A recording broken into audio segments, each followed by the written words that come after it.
Om Swastiastu, salam harmoni. Yang terhormat Ibu Gusti Agung Ayu Wulandari SPD MPD selaku dosen pengampu mata kuliah PPKN.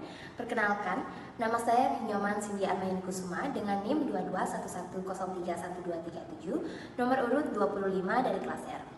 Pada video kali ini saya akan membahas mengenai artikel yang sudah saya review sebelumnya. Artikel pertama yaitu mengenai moral dan norma dalam materi PPKN SD. Di sini saya mereview artikel dengan judul Urgensi Nilai dan Moral dalam Upaya Meningkatkan Pendidikan Karakter Melalui Pembelajaran PKN di Sekolah Dasar yang berasal dari jurnal Pasikedu dan terbit tahun 2021. Adapun intisarinya yaitu merosotnya atau lunturnya sopan santun yang dimiliki oleh peserta didik di jenjang pendidikan maupun jenjang pendidikan sekolah dasar. Melihat banyaknya perilaku-perilaku menyimpang yang dilakukan oleh siswa sekolah dasar, sangatlah penting untuk meningkatkan nilai moral pada anak bangsa. Terdapat berbagai upaya yang dapat dilakukan untuk meningkatkan nilai moral pada generasi penerus bangsa ini. Salah satunya dengan diwajibkannya untuk mengikuti pendidikan dari jenjang SD sampai SMA. Karena melalui pendidikan formal, siswa akan menambah pengetahuan dan memiliki karakter yang baik. Salah satunya pada pembelajaran PKN di SD sangatlah membawa dampak yang positif untuk meningkatkan nilai dan moral siswa di sekolah dasar. Hal ini dikarenakan di dalam pembelajaran PKN tidak hanya mengenai kewarganegaraan saja, melainkan terdapat penanaman nilai dan moral yang akan sangat berdampak positif pada keberlangsungan dalam upaya meningkatkan nilai dan moral bagi siswa sekolah dasar.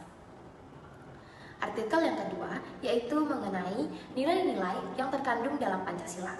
Di sini saya mereview artikel dengan judul Implementasi Nilai-nilai Pancasila dalam Kehidupan di Era Globalisasi. Artikel ini berasal dari jurnal Pasikedu dan terbit tahun 2021. Adapun intisarinya yaitu globalisasi membawa perubahan-perubahan dalam tatanan dunia yang berpengaruh langsung dalam suatu negara, baik itu perubahan positif maupun perubahan negatif. Salah satu pengaruh negatif globalisasi terhadap negara Indonesia adalah lunturnya nilai-nilai Pancasila. Banyak warga negara Indonesia yang kurang memahami Pancasila, bahkan melupakan Pancasila dalam kehidupannya akibat pengaruh negatif dari globalisasi. Sebagai warga negara Indonesia, kita harus bersikap selektif dalam mengikuti perkembangan globalisasi agar nilai-nilai luhur bangsa Indonesia tetap terjaga. Sebagai ideologi bangsa, Pancasila diharapkan mampu untuk membawa bangsa Indonesia menjadi bangsa yang lebih baik dari sekarang, serta mampu membangkitkan kesadaran bangsa. Artikel yang ketiga yaitu mengenai perubahan Undang-Undang Dasar 1945. Di sini saya mereview artikel dengan judul Urgensi Amandemen kelima pada Undang-Undang Dasar Negara Republik Indonesia tahun 1945 terkait hak dan kebebasan beragama yang berasal dari jurnal Han dan terbit tahun 2021. Adapun intisari dari artikel tersebut yaitu perlu dilakukannya amandemen kelima pada Undang-Undang Dasar Negara Republik Indonesia tahun 1945 karena sudah tidak sesuai dengan perkembangan zaman saat ini. Hal ini didukung oleh fakta mengenai berbagai kasus kekerasan berbasis agama yang semakin marak terjadi di berbagai wilayah di Indonesia. Sehingga rentetan kekerasan tersebut sangat berpotensi menyebabkan terhalangnya pemenuhan prinsip-prinsip hak kebebasan warga negara untuk meyakini dan menjalankan peribadatan agama. Hak mengenai berbagai kasus kekerasan berbasis agama inilah yang menunjukkan pentingnya revisi atas Konstitusi Indonesia saat ini. Hal ini karena persoalan pernomaan terkait hak dan kebebasan beragama dalam peraturan perundang-undangan di Indonesia ini belum sepenuhnya sempurna. Artikel yang keempat yaitu mengenai pentingnya keutuhan negara kesatuan Republik Indonesia. Saya mereview artikel dengan judul Strategi Menjaga Kedaulatan Bangsa Demi Keutuhan Negara Kesatuan Republik Indonesia di Era Society 5.0 dalam perspektif ilmu, pertahanan, dan bela negara. Artikel ini berasal dari Jurnal Kewarganegaraan yang terbit tahun 2022. Adapun intisarinya yaitu Era Society 5.0 merupakan peradaban yang sangat terbarukan dan tidak dapat dihindarkan oleh setiap bangsa dan negara. Teknologi internet yang sangat berkembang pesat di era Society 5.0 memberikan kemudahan bagi siapapun.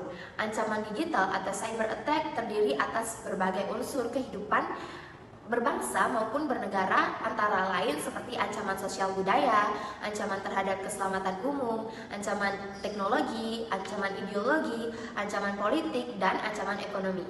Adapun strategi yang bisa dilakukan dalam menjaga kedaulatan negara demi keutuhan negara di era Society 5.0 dalam perspektif ilmu pertahanan dan bela negara yang dibagi menjadi dua, yaitu strategi pemerintah dan strategi perorangan atau masyarakat. Pada strategi pemerintah yang menjadi tujuan atau ends, yaitu menjaga kedaulatan bangsa demi keutuhan negara kesatuan Republik Indonesia.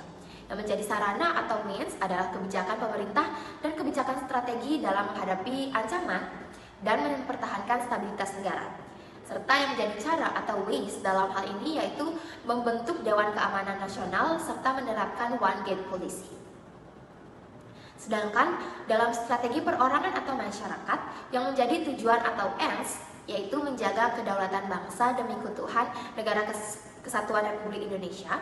Yang kedua yang menjadi sarana atau means, yaitu kebijakan dan strategi yang dibentuk. Yang ketiga yang menjadi cara atau ways, yaitu dengan menerapkan poin-poin strategi perorangan dalam kehidupan sehari-hari.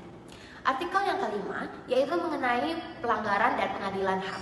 Di sini saya mereview artikel yang berjudul Efektivitas Pendidikan Anti Korupsi untuk meminimalisir tindak pelanggaran hak asasi manusia yang berasal dari Jurnal Kewarganegaraan dan terbit tahun 2022. Adapun intisari dari artikel ini yaitu pendidikan anti korupsi sangatlah penting untuk diwujudkan, yang dimana pendidikan ini memiliki banyak pengaruh dalam kehidupan baik itu di masyarakat maupun lingkungan sekolah serta perguruan tinggi. Jika satuan pendidikan mampu menerapkan pendidikan anti korupsi ini, maka besar kemungkinan terciptanya generasi muda yang anti korupsi. Pendidikan anti korupsi ini memerlukan tahap penalaran internalisasi nilai moral seperti nilai kejujuran, nilai kepedulian, nilai kemandirian, nilai kedisiplinan, tanggung jawab, kesederhanaan, keberanian, dan keadilan. Tujuan pendidikan ini yaitu guna memberikan pengetahuan serta pemahaman yang sama, yang terpadu dan terbimbing untuk menekankan kerugian negara yang disebabkan oleh adanya tindakan korupsi. Artikel ke-6 yaitu mengenai kemerdekaan mengeluarkan pendapat. Di sini saya mereview artikel yang berjudul Pemenuhan Hak Kebebasan Berpendapat berdasarkan Undang-Undang Nomor 9 Tahun 1998 tentang kemerdekaan berpendapat. Adapun intisari artikel tersebut yakni Undang-Undang Nomor 9 Tahun 1998 tentang kebebasan mengemukakan pendapat di muka umum masih terdapat kekurangan yang berkaitan dengan pembatasan-pembatasan yang ada, sebab tidak dicantumkan secara jelas mengenai batasan yang tidak boleh dilanggar seseorang agar tercipta relevansi di antara peraturan perundang-undangan serta tidak bertentangan dan tidak mempersulit masyarakat dalam perizinan. Berdasarkan hal tersebut, perlunya merevisi Undang-Undang Nomor 9 Tahun 1998 tentang kebebasan mengemukakan pendapat di muka umum.